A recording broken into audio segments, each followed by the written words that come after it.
Let's have a look at the components of a brushless alternator. This is the stator body, and this is the rotor assembly. The stator body houses a main stator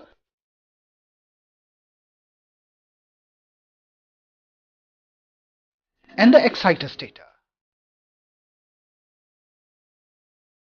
Similarly, the rotor assembly consists of a main rotor and the exciter rotor, along with a bridge rectifier assembly mounted on a plate attached to the rotor.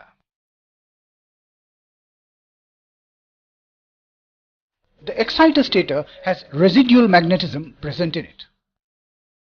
When the rotor starts rotating, AC output is generated in the exciter rotor coils.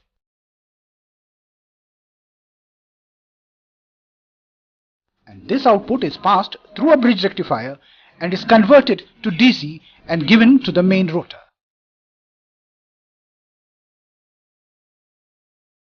The moving main rotor generates AC current in the stationary main stator coils.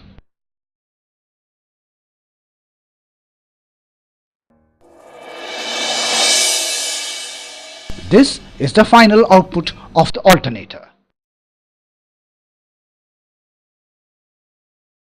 The exciter plays a key role in controlling the output of the alternator.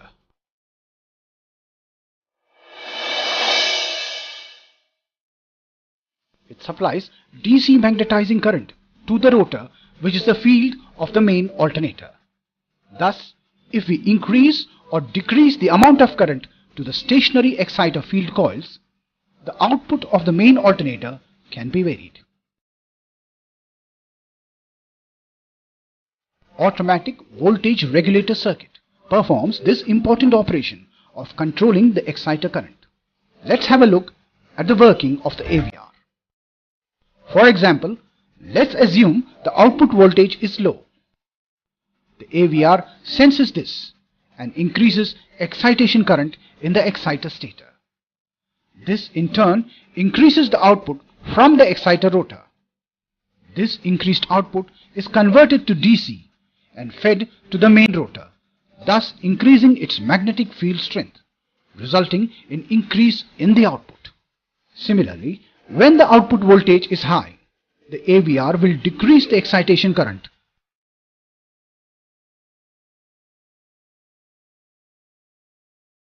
resulting in controlling the output. The result of all this is that a small current in the exciter field helps in controlling the output of the alternator.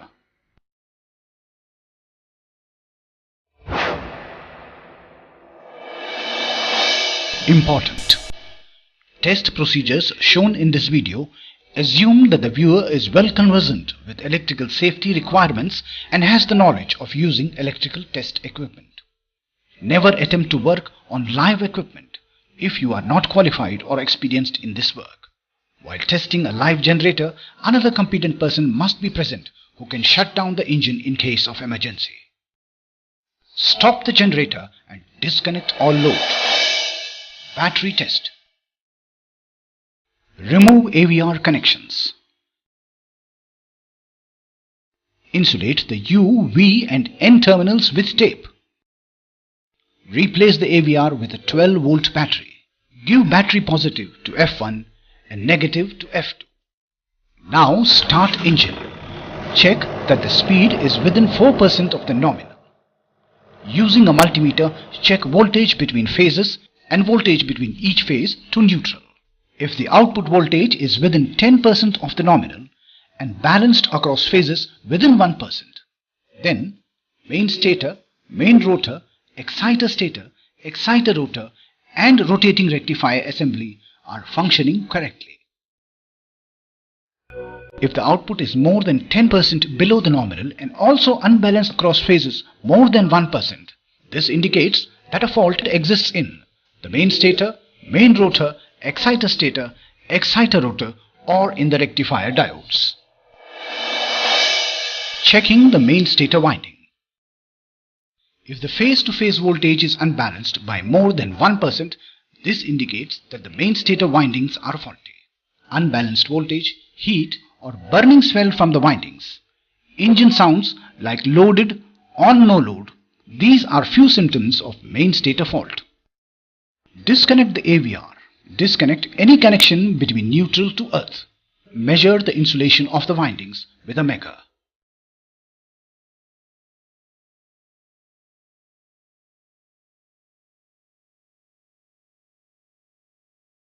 Value should be higher than 1 mega ohm.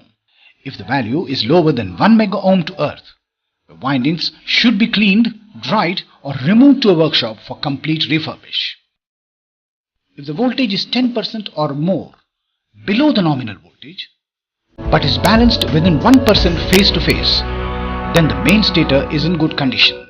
If the main stator is good, then RRA, rotating rectifier assembly, main rotor, exciter stator and exciter rotor must be checked. Testing the rotating rectifier assembly diodes. Disconnect one lead of the main rotor connections from the rectifier assembly.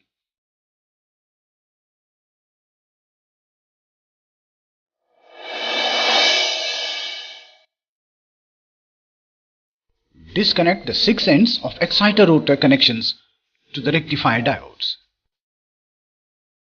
You have negative base diodes and positive base diodes. The rectifier assembly is split into 2 plates. Each plate carries 3 diodes. The negative plate carries the negative base diodes and the positive plate carries the positive based diodes. Switch the multimeter to the position indicating diode test position. Put the positive test lead on the anode side of the diode.